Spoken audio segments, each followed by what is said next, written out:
noches, amigos de Entrevistas de TV y de este canal La Voz Pública. Permítanos de nuevo llegarles una vez más. Hoy domingo, hoy es día 22 de marzo del 2026.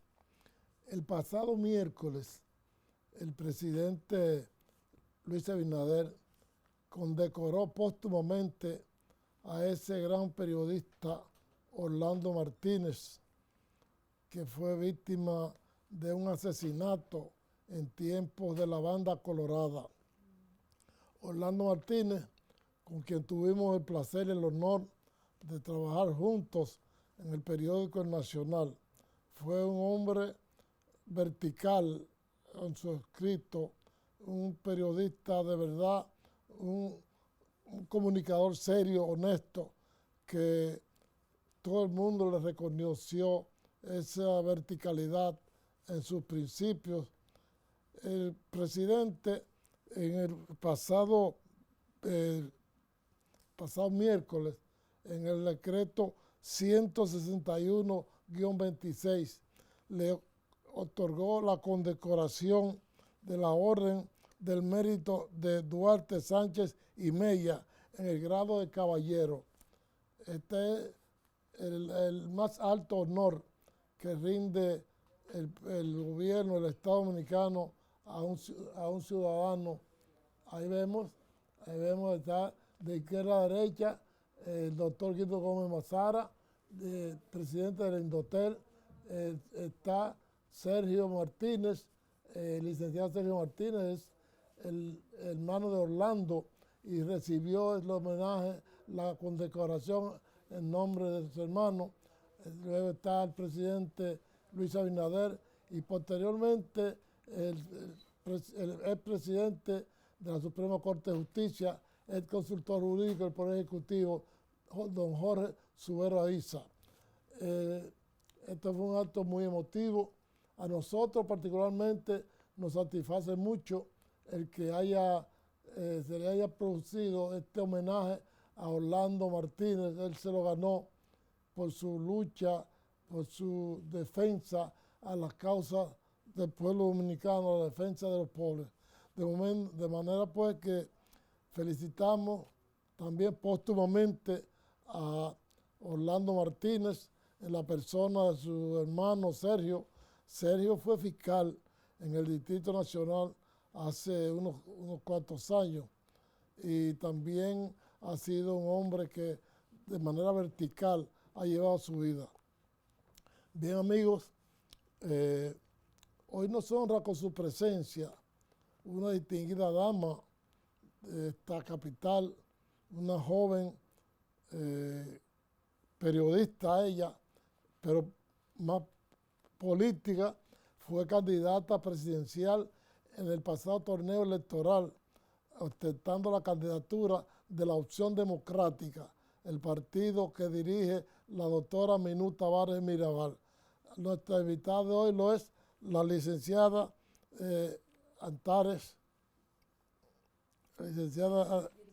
Virginia Antares. Tenemos una confusión que queremos que Virginia lo aclare con respecto precisamente a su nombre. Con ella vamos a conversar sobre diversos temas. Vamos a hacer una pausa y en breve estaremos con nuestro invitado. Adelante, señor director.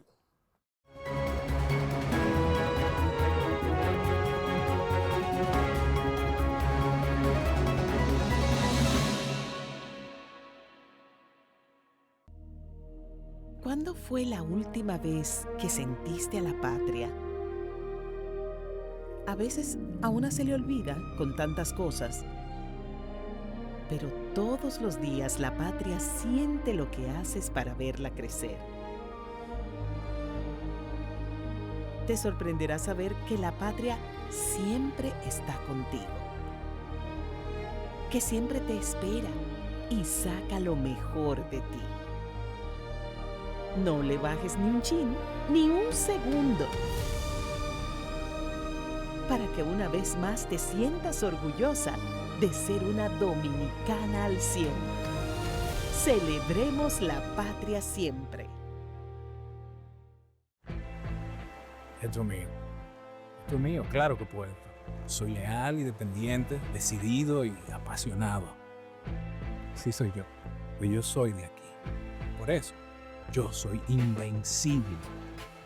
El voluntariado Banreservas ha impactado a más de 300,000 familias en todo el territorio nacional, reafirmando su compromiso con el bienestar social y comunitario. Banreservas, el banco de todos los dominicanos. El cambio se siente en las obras que de verdad cuentan. Obras que narran historias de progreso, de avance, de futuro. Como en Santiago, el monorriel y el teleférico. Un sistema de movilidad moderno que conecta, reduce la congestión y abre nuevas oportunidades para la gente en la ciudad corazón. En la capital, un desnivel en el cruce de Pintura elimina tapones y devuelve fluidez a un punto crítico de la ciudad. El cambio se siente en Pintura. Historias que juntas escriben el futuro de una transformación que ya no se detiene. El cambio se siente en todo el país. Gobierno de la República Dominicana. El Instituto Nacional de Formación Técnico Profesional, Infotep, como ente rector del Sistema Nacional de Formación Técnico Profesional, invita a todas las instituciones públicas y privadas dedicadas a la capacitación técnica a iniciar su proceso de acreditación como centros operativos del sistema. Ser parte del Infotep garantiza reconocimiento oficial, fortalecimiento institucional y la oportunidad de contribuir a la formación del capital humano que impulsa el desarrollo nacional. Acércate a nosotros, acredita tu centro y únete a la red nacional que forma el talento de la República Dominicana. Infotep. Capacitar es progresar. Si te dijeran que tienes el tiempo contado para llegar a la meta, ¿asumirías el reto? Asumirlo es ser responsable, contigo y con quienes cuentan contigo. Cada carrera es distinta, pero no por eso menos importante. Sin embargo, hay momentos en los que el tiempo récord se convierte en nuestra única meta. 511, tu nuevo número de asistencia vial.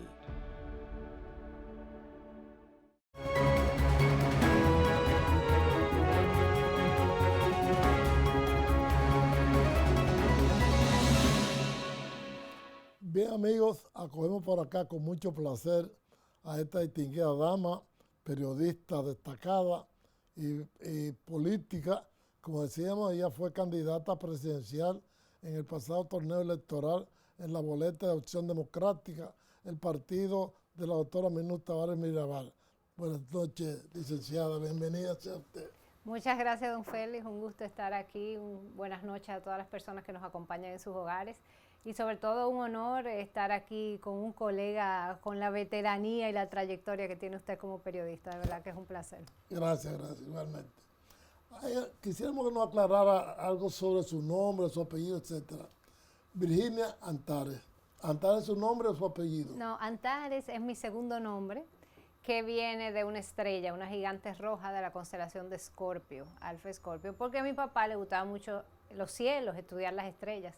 Entonces a mis hermanas todas tenemos nombre de estrella. Mi hermana mayor Altair, de la constelación del Águila, mi hermana menor Gabriela Deneb es una estrella del Cisne, y en mi caso Virginia Antares de Escorpio. Pero mis apellidos son Rodríguez de Moca. Ajá. Y Grullón de Montecristi, a mucha honra, porque vengo de familias que han luchado por la democracia dominicana. Y eso usted es una especie de una constelación. Somos una constelación, así mismo. Qué bueno. ¿Y cómo llega Virginia a la política, el mundo político, este convulso, el mundo de la política que aquí en este país es tan complicado? ¿Cómo llegó usted a la política? Yo empecé participando en los movimientos sociales, como voluntaria en organizaciones, porque siempre crecí con esa claridad de que todavía falta mucho por mejorar en nuestra sociedad, todavía falta mucho para construir esa sociedad justa por la que nuestros héroes lucharon.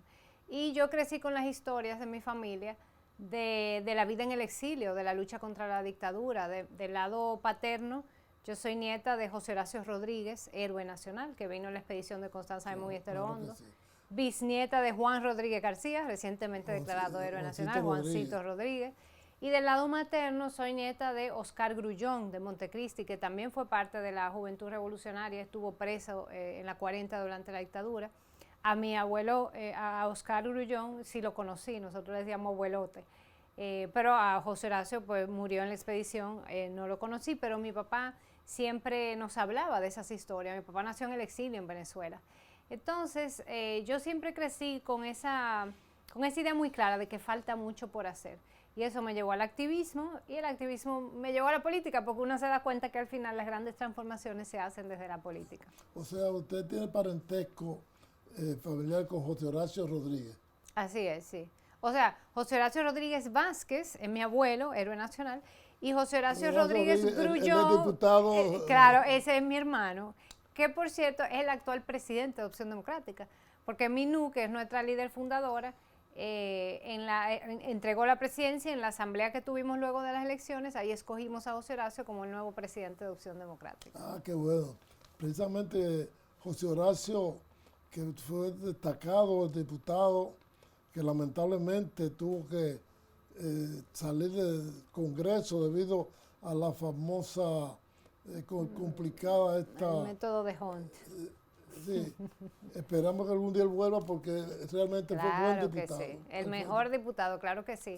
Vamos, yo creo que él va y vamos a trabajar para que así sea, para que él regrese al Congreso. Él hizo una labor realmente impresionante, intachable desde ese Congreso, levantando en cada tema, defendiendo a la ciudadanía.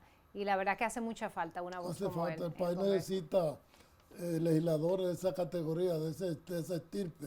De manera que el regreso de José Horacio Rodríguez, el Congreso Nacional, se ha convertido en una voz populi. Así mismo, don Feli, así mismo. Y así será en el 28. Vamos a trabajar no solo para que regrese José Horacio, sino para que Opción Democrática tengamos un bloque dentro del Congreso Nacional, porque este país va a ser otro, con un bloque de Opción Democrática en ese Congreso.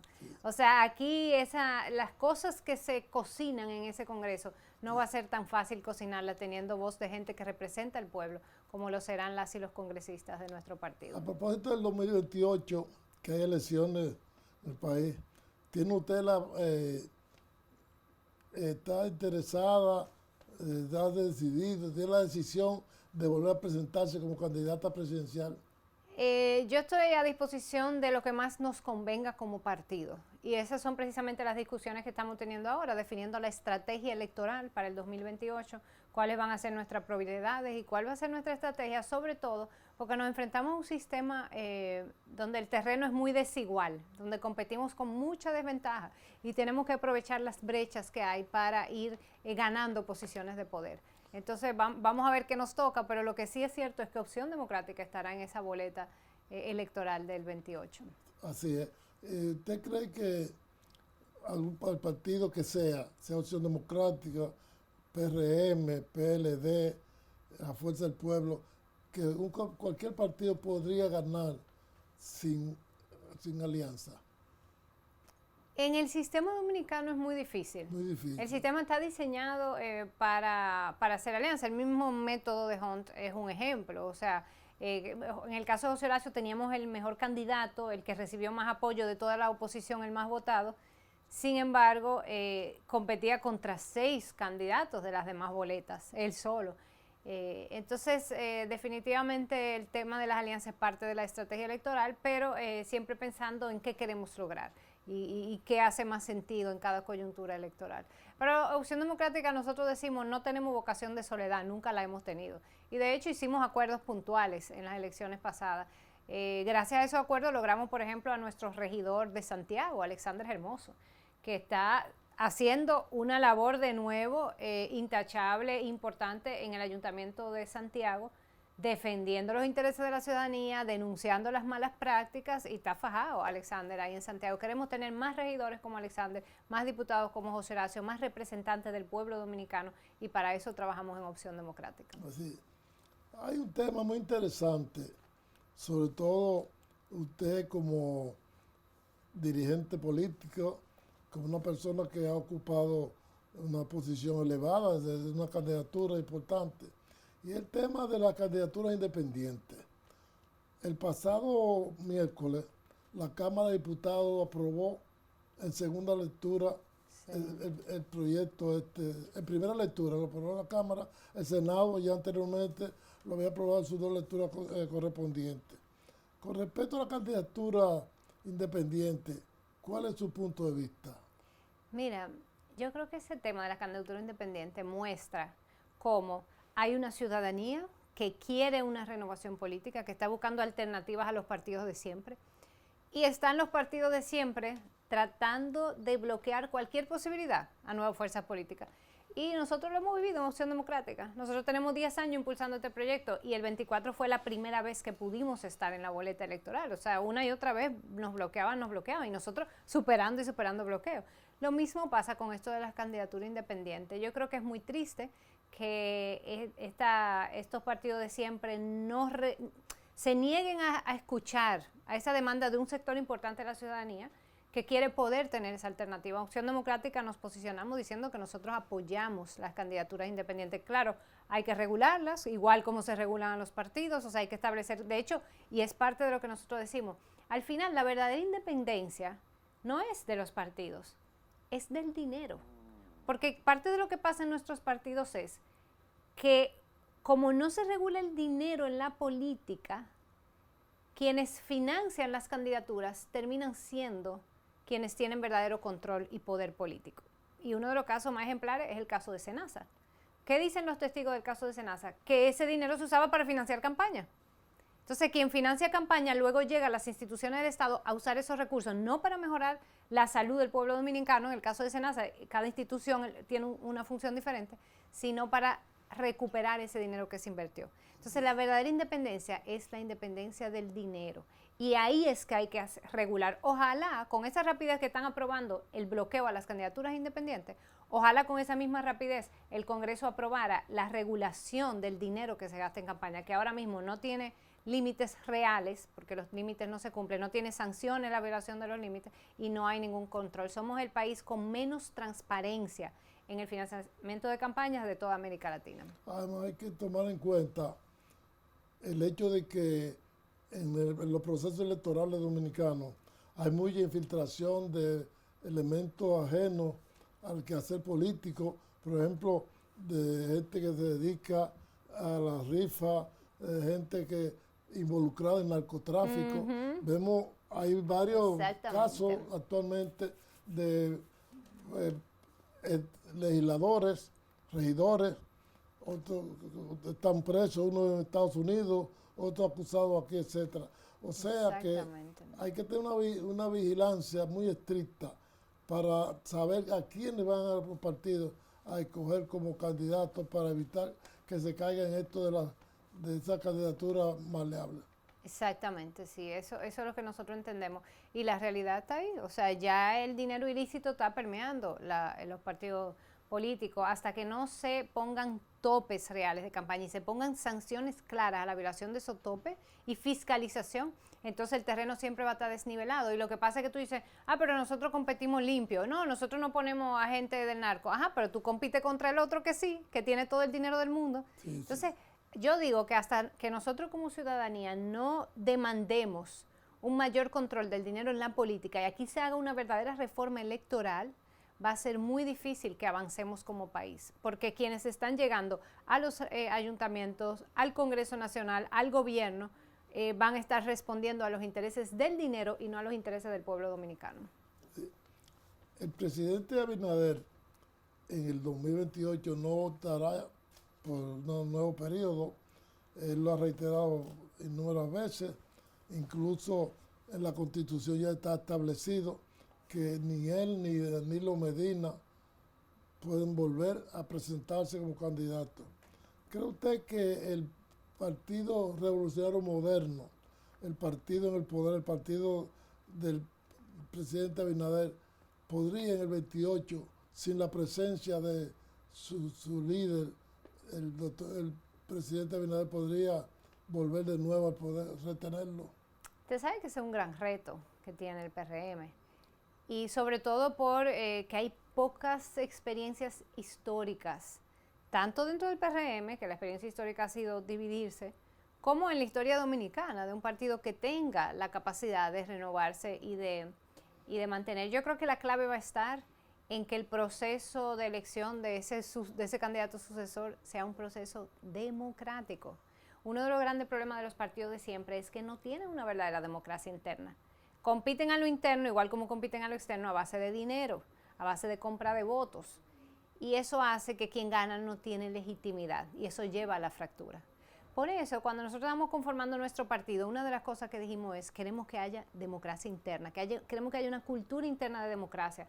Por eso, por ejemplo, en la presidencia de Opción Democrática no hay reelección. Por eso Minú hoy no es presidenta. Ella fue presidenta, entregó ahora renovación con José Horacio. Y ella sigue siendo parte de la dirección política, o sea, ella sigue siendo parte fundamental de este proyecto, nuestra líder fundadora, pero hay una alternancia. Igual en la dirección política se escoge de manera democrática porque estamos creando esa cultura de democracia interna que a los partidos de siempre les hace mucha falta. Y la historia dirá si el PRM tiene esa capacidad. Yo pienso que ojalá que sí, porque a la República Dominicana le conviene tener partidos con democracia interna, con institucionalidad, con capacidad de renovación, pero eso está por verse. Licenciada, ¿cómo está este proyecto que a nivel gubernamental, que aunque el gobierno no tiene una participación en cuanto a la inversión de capital, sin embargo no deja de ser un proyecto oficial porque es un proyecto del país?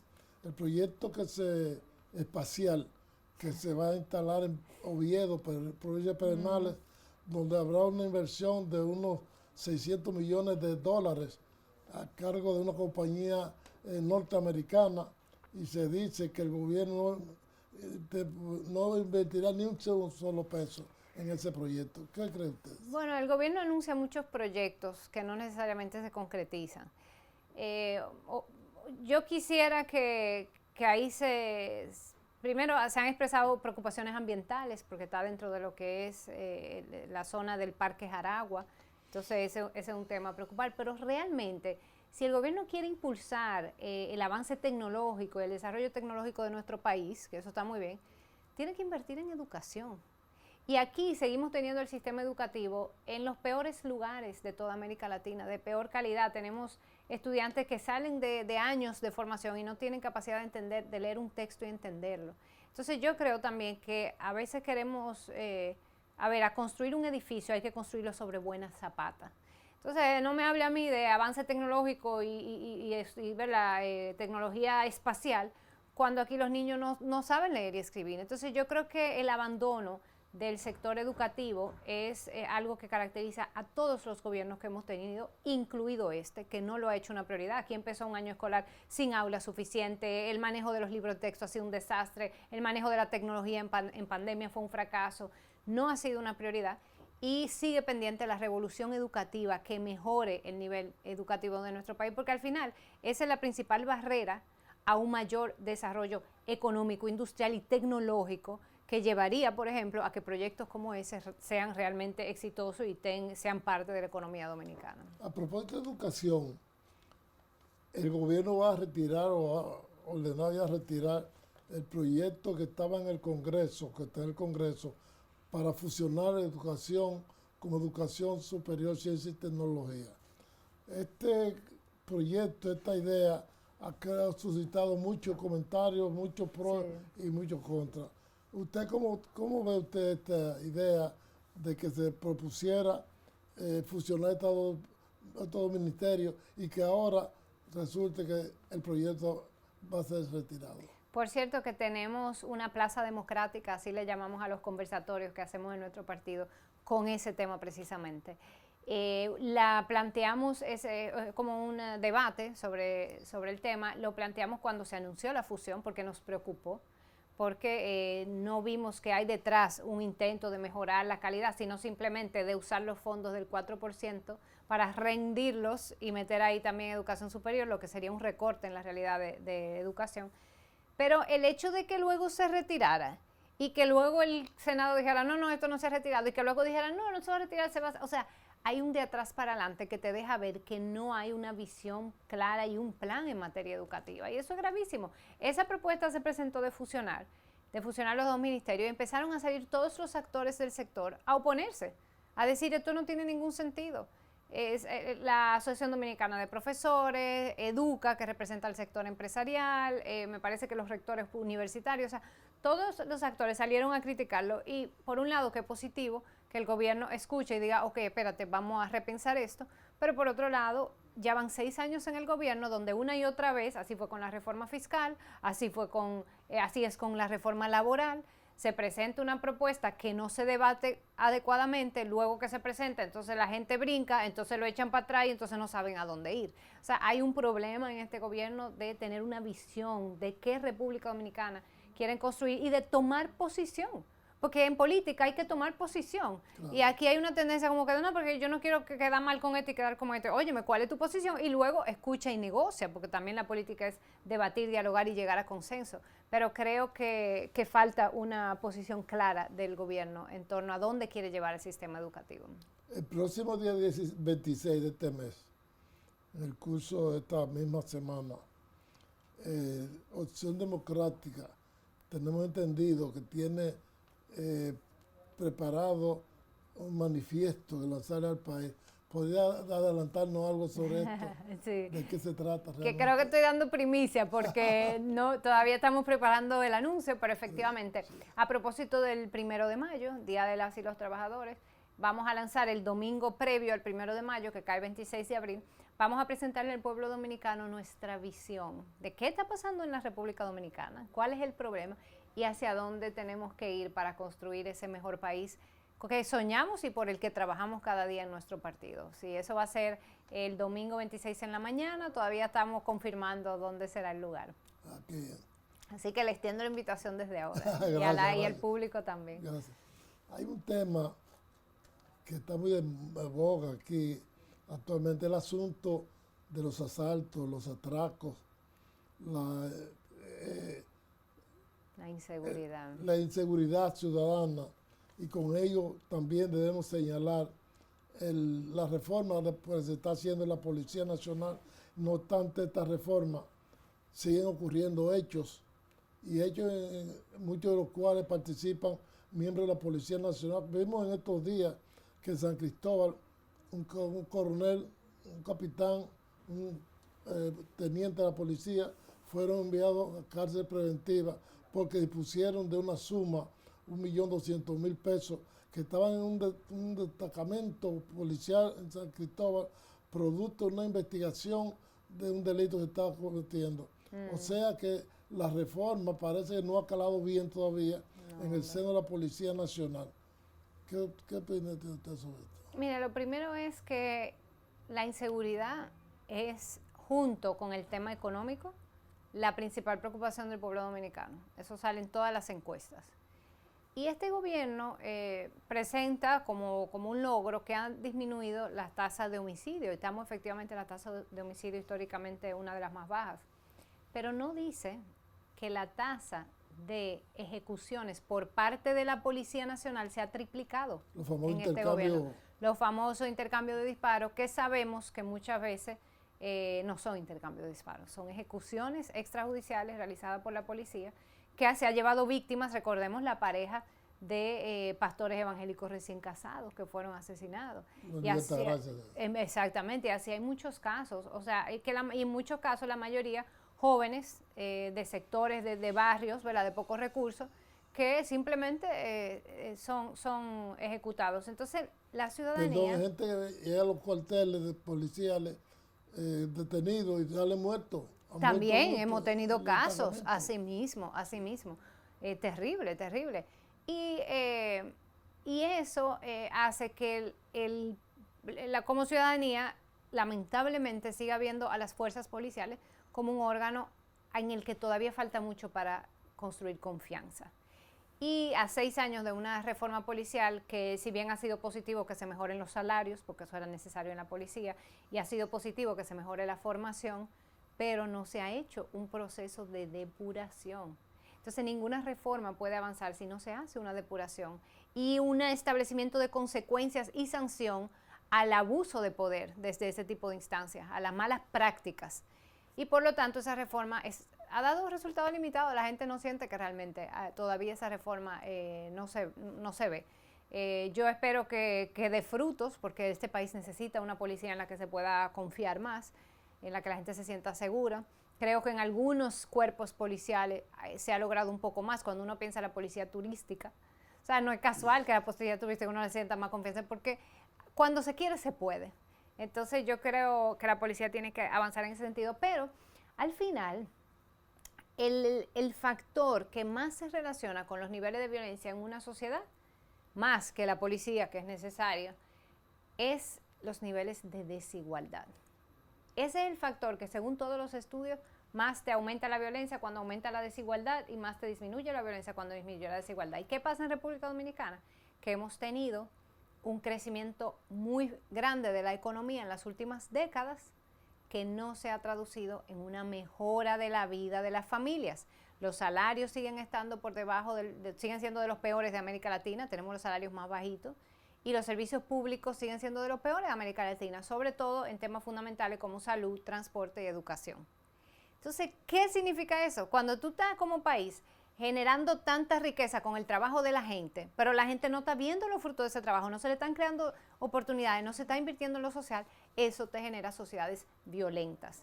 Y por eso el trabajo no puede ser solo en la policía, tiene que ser también en mejorar los salarios, los ingresos de las familias dominicanas y mejorar el acceso a derechos como la salud, la educación, la vivienda, la cultura, el transporte, y ahí hay una tarea enorme que sigue pendiente. Así es.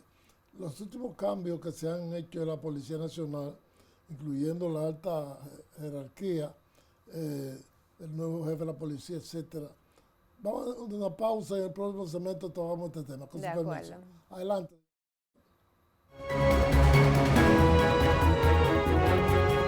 ¿Usted vio lo que le pasó a Chedi, a la hija de...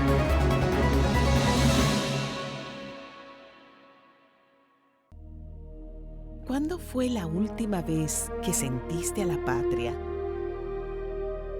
A veces a una se le olvida con tantas cosas, pero todos los días la patria siente lo que haces para verla crecer. Te sorprenderá saber que la patria siempre está contigo, que siempre te espera y saca lo mejor de ti. No le bajes ni un chin, ni un segundo, para que una vez más te sientas orgullosa de ser una dominicana al 100. Celebremos la patria siempre. Esto es mío, claro que puedo. Soy leal y dependiente, decidido y apasionado. Sí soy yo, pues yo soy de aquí. Por eso, yo soy invencible. El voluntariado Banreservas ha impactado a más de 300.000 familias en todo el territorio nacional, reafirmando su compromiso con el bienestar social y comunitario. Banreservas, el banco de todos los dominicanos. El cambio se siente en las obras que de verdad cuentan. Obras que narran historias de progreso, de avance, de futuro. Como en Santiago, el monorriel y el teleférico. Un sistema de movilidad moderno que conecta, reduce la congestión y abre nuevas oportunidades para la gente en la ciudad corazón. En la capital, un desnivel en el cruce de Pintura elimina tapones y devuelve fluidez a un punto crítico de la ciudad. El cambio se siente en Pintura. Historias que juntas escriben el futuro de una transformación que ya no se detiene. El cambio se siente en todo el país. Gobierno de la República Dominicana. El Instituto Nacional de Formación Técnico Profesional, Infotep, como ente rector del Sistema Nacional de Formación Técnico Profesional, invita a todas las instituciones públicas y privadas dedicadas a la capacitación técnica a iniciar su proceso de acreditación como centros operativos del sistema. Ser parte del Infotep garantiza reconocimiento oficial, fortalecimiento institucional y la oportunidad de contribuir a la formación del capital humano que impulsa el desarrollo nacional. Acércate a nosotros Acredita tu centro y únete a la red nacional que forma el talento de la República Dominicana. Infotep. Capacitar es progresar. Si te dijeran que tienes el tiempo contado para llegar a la meta, ¿asumirías el reto? Asumirlo es ser responsable, contigo y con quienes cuentan contigo. Cada carrera es distinta, pero no por eso menos importante. Sin embargo, hay momentos en los que el tiempo récord se convierte en nuestra única meta. 511, tu nuevo número de asistencia vial.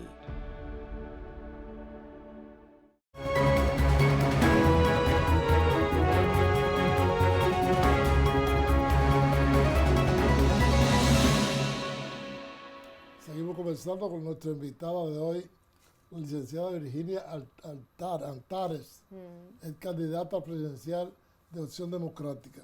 Hablábamos sobre la inseguridad ciudadana. Sí. Y debemos señalar que sigue ocurriendo atracos, asaltos a mano armada como quiera en todo el territorio nacional, y a esto también debemos añadirle las desapariciones de ciudadanos, sobre todo de niños. Hay varios casos ya alto conocidos de niños que han desaparecido y no se ha vuelto a saber jamás de ellos, y eso mantiene mucha intranquilidad en la ciudadanía, padres que no saben si su hijo va a llegar a su hogar, etcétera, etcétera.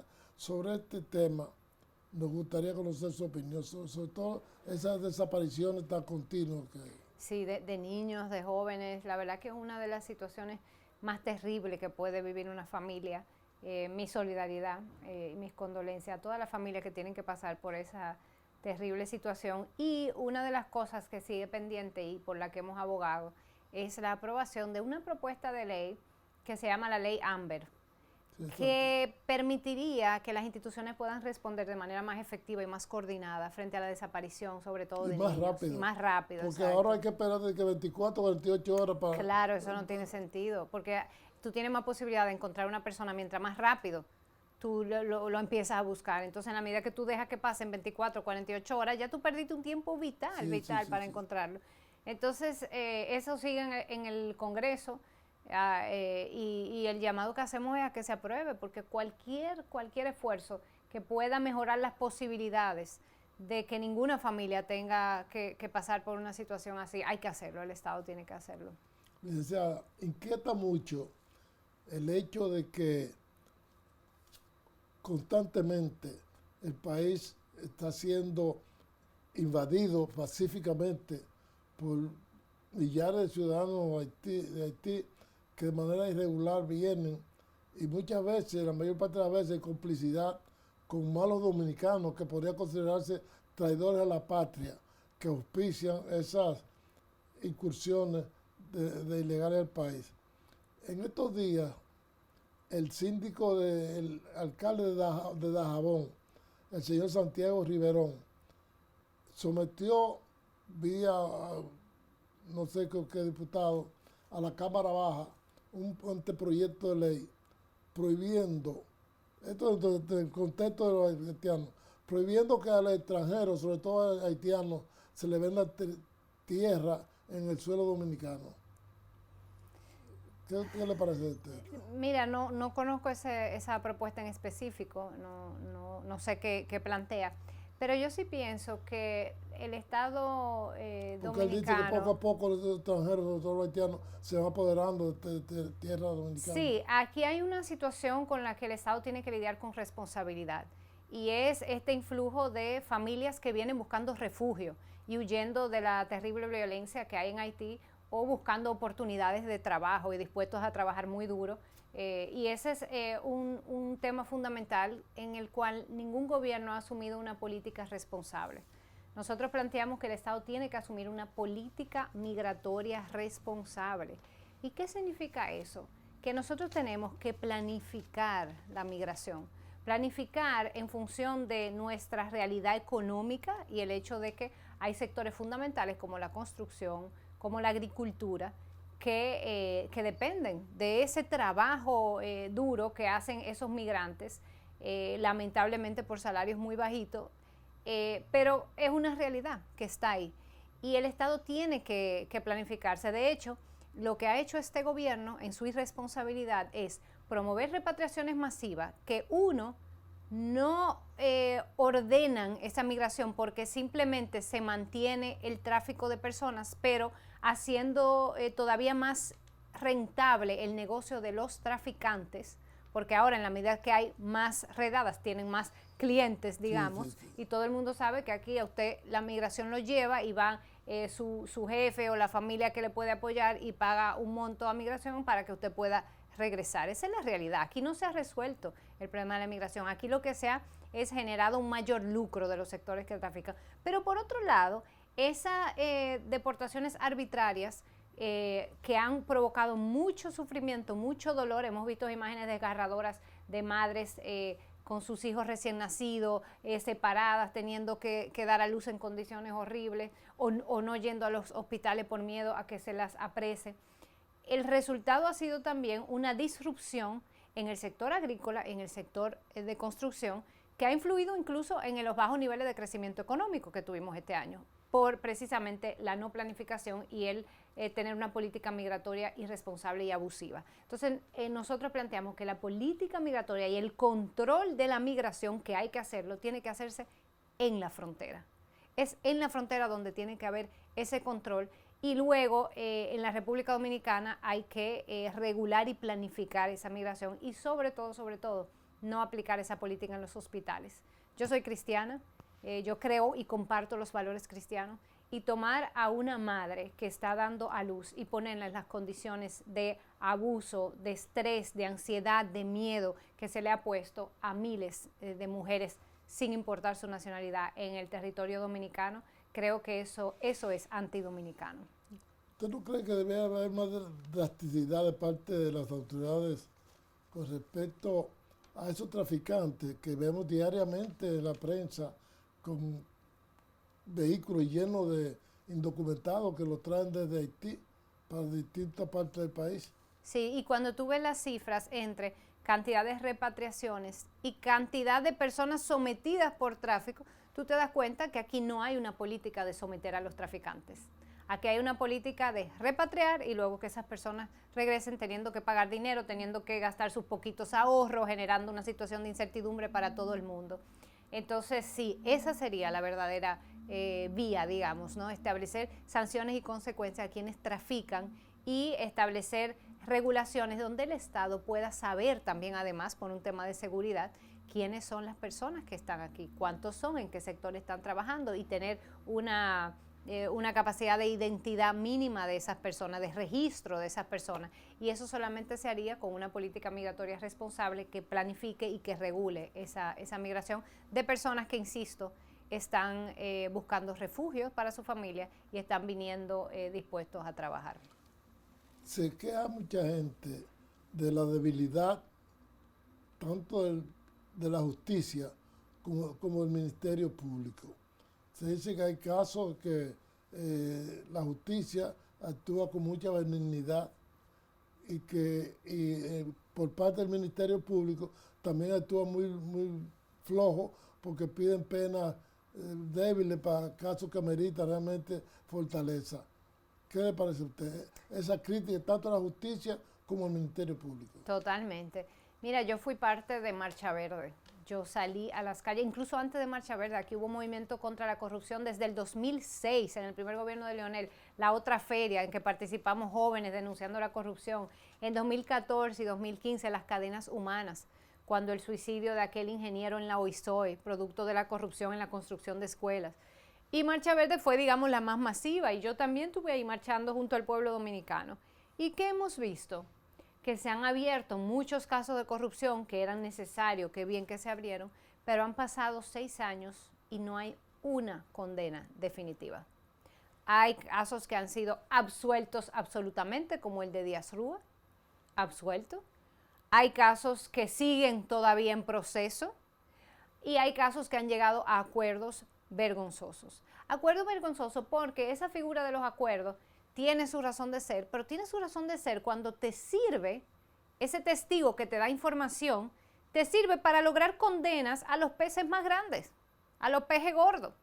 Pero cuando simplemente lo que se logra es un acuerdo donde tú me devuelves parte de lo que robaste y todo se queda ahí, entonces eso es impunidad, eso no es justicia. Si tú te robaste 10.000 millones, devuelve 3 o 4.000 y ya, y vete para tu casa. Eso es una barbaridad y manda un mensaje terrible, porque te dice, roba mucho para que tú puedas devolver un poquito y estés bien. Entonces, nosotros como pueblo dominicano exigimos justicia, exigimos condenas, y el Ministerio Público, que ha hecho un gran esfuerzo en documentar e instrumentar estos casos, tiene pendiente que esos casos resulten efectivamente en condenas en los casos que ameriten. ¿Qué opina usted sobre el caso de Jet Set?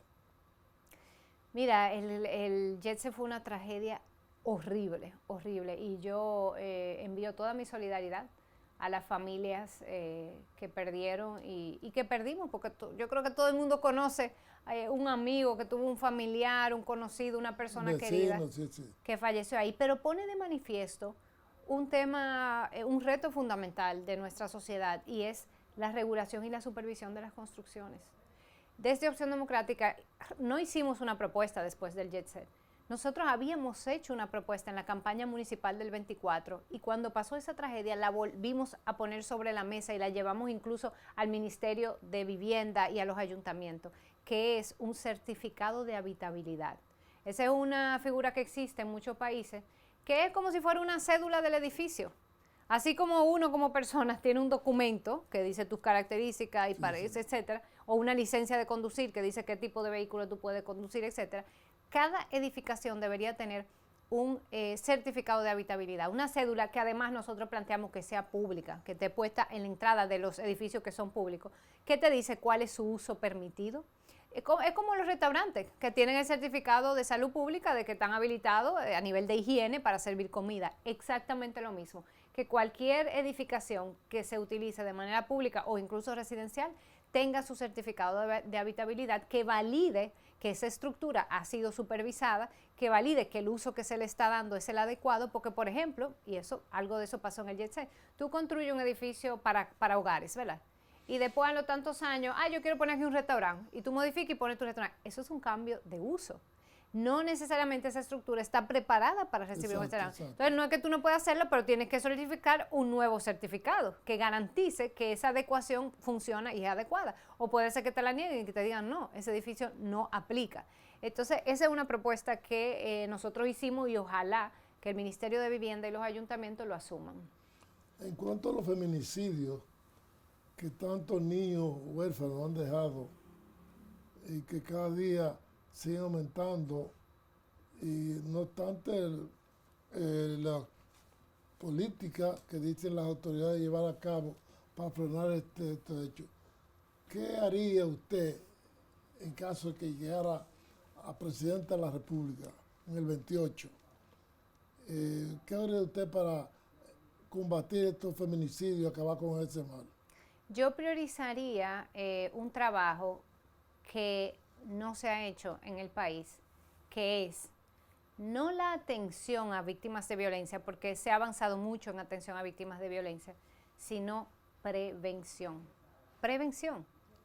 Esos hombres que están asesinando a sus parejas o exparejas y muchas veces suicidándose ellos mismos, alguna vez fueron niños y jóvenes. Y de alguna manera, las cosas que ellos escucharon, lo que se le dijo en su familia, lo que se le dijo en las escuelas, lo que vieron en la televisión, en las películas, les hizo hombres que no pueden lidiar con el hecho de que una pareja los deje y le diga, ya yo no quiero ser tu esposa, ya yo no quiero ser tu novia, quiero hacer mi vida independiente o quiero tener otra pareja. Son incapaces de aceptar eso por la manera en cómo ven a esas parejas, por ese sentido de que la mujer tiene que obedecerlo, tiene que someterse. Entonces, ahí hay un proceso de socialización que hay que trabajarlo, y eso viene de la educación. Por eso nosotros planteamos educación en prevención, educación para la paz, educación emocional. Eso tiene que darse en las escuelas dominicanas, porque los feminicidios son la punta del iceberg más visible, pero por cada feminicidio hay decenas y miles de hogares que están viviendo en el horror y en el infierno de la violencia. Y decenas y miles de niños que están creciendo en ambientes de violencia. Sí. Y eso hay que sanarlo como sociedad. Con su permiso, vamos a una pausa y volvemos en breve. Claro. Adelante, señor director.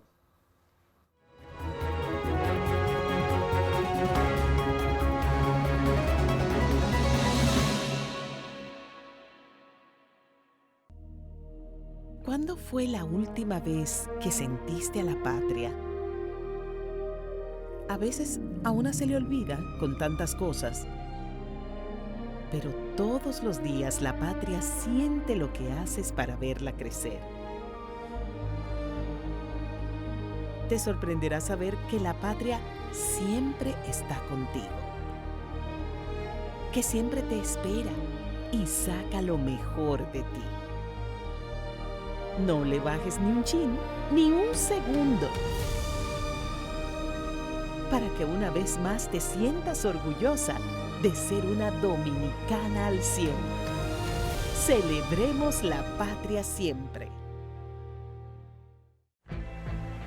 Esto es mío, claro que puedo. Soy leal y dependiente, decidido y apasionado. Sí soy yo, pues yo soy de aquí. Por eso, yo soy invencible. El voluntariado Banreservas ha impactado a más de 300.000 familias en todo el territorio nacional, reafirmando su compromiso con el bienestar social y comunitario. Banreservas, el banco de todos los dominicanos. El cambio se siente en las obras que de verdad cuentan. Obras que narran historias de progreso, de avance, de futuro. Como en Santiago, el monorriel y el teleférico. Un sistema de movilidad moderno que conecta, reduce la congestión y abre nuevas oportunidades para la gente en la ciudad corazón. En la capital, un desnivel en el cruce de Pintura elimina tapones y devuelve fluidez a un punto crítico de la ciudad. El cambio se siente en Pintura. Historias que juntas escriben el futuro de una transformación que ya no se detiene. El cambio se siente en todo el país. Gobierno de la República Dominicana. El Instituto Nacional de Formación Técnico Profesional, Infotep, como ente rector del Sistema Nacional de Formación Técnico Profesional, invita a todas las instituciones públicas y privadas dedicadas a la capacitación técnica a iniciar su proceso de acreditación como centros operativos del sistema. Ser parte del Infotep garantiza reconocimiento oficial, fortalecimiento institucional y la oportunidad de contribuir a la formación del capital humano que impulsa el desarrollo nacional.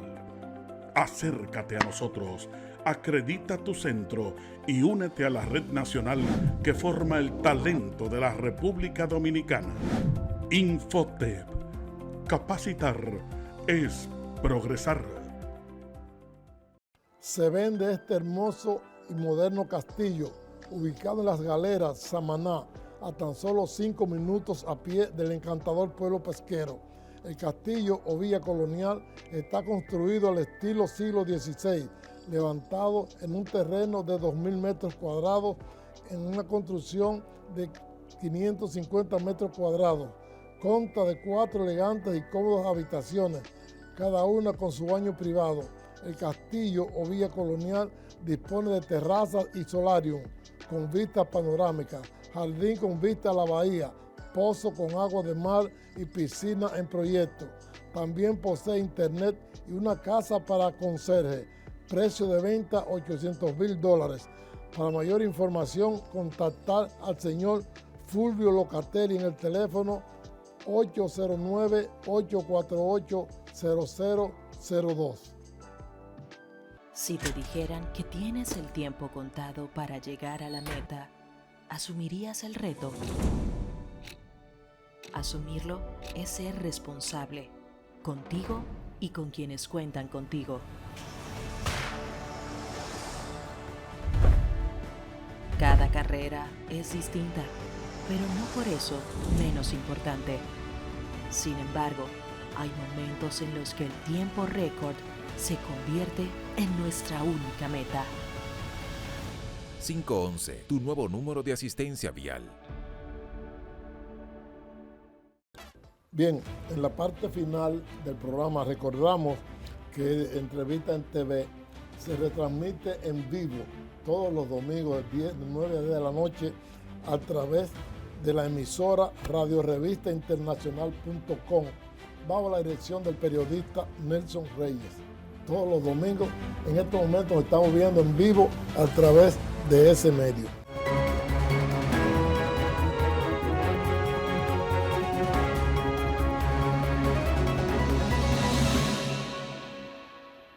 Licenciada Virginia Antares, existe aquí un Ministerio de la Mujer y en ese sentido quisiéramos preguntarle, ¿cree usted que realmente la mujer aquí en República Dominicana tiene suficiente campo, se está dando la oportunidad necesaria a las mujeres dominicanas o por el contrario se le margina? Mira, yo trabajé hace unos años en una investigación sobre la participación de las mujeres en política, precisamente, es un estudio que se llama Atenea, y que encontramos que hemos avanzado mucho, pero nos falta mucho todavía. Estamos justo a mitad de camino. Ellos miden el índice de paridad, que tanto las mujeres, que somos 50% de la población, deberíamos ser 50% de los puestos de toma de decisiones. Y estamos a mitad de camino. Sigue siendo un reto, sobre todo en los partidos mayoritarios que tienen cúpulas, sobre todo de hombres, y no siempre hay ambientes que les den la bienvenida, digamos, a mujeres, son ambientes hostiles.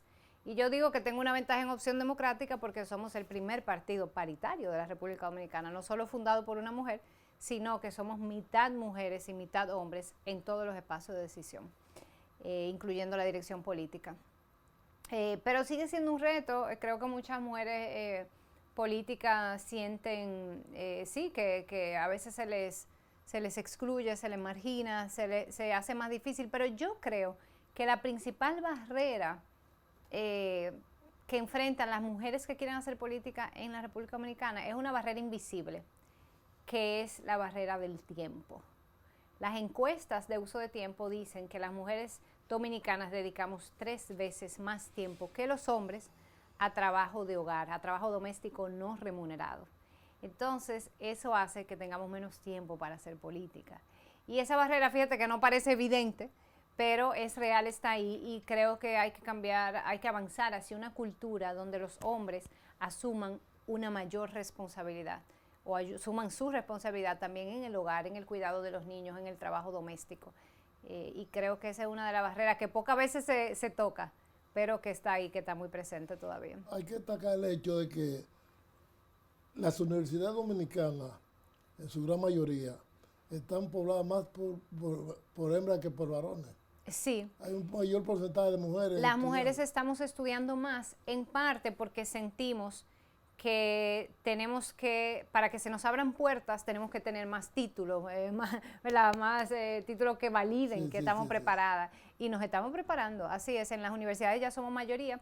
Sin embargo, en los puestos gerenciales y de toma de decisiones, tanto en el sector privado como público, seguimos siendo minoría.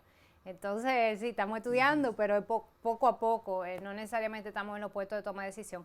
Y en este gobierno hay que decir que lamentablemente no le ha dado mucho espacio a las mujeres. De 23 ministerios, solo 2 están encabezados por mujeres. Y uno ni se diga porque el Ministerio de la Mujer, ni modo fuera, ¿verdad? Entonces, realmente creo que se está subvalorando la capacidad de tantas mujeres preparadas, comprometidas y buenas que tienen mucho que ofrecer a la República Dominicana. Licenciada, agradecemos que nos haya acompañado por esta primera ocasión. Para nosotros será un gran placer volver a contar con su presencia.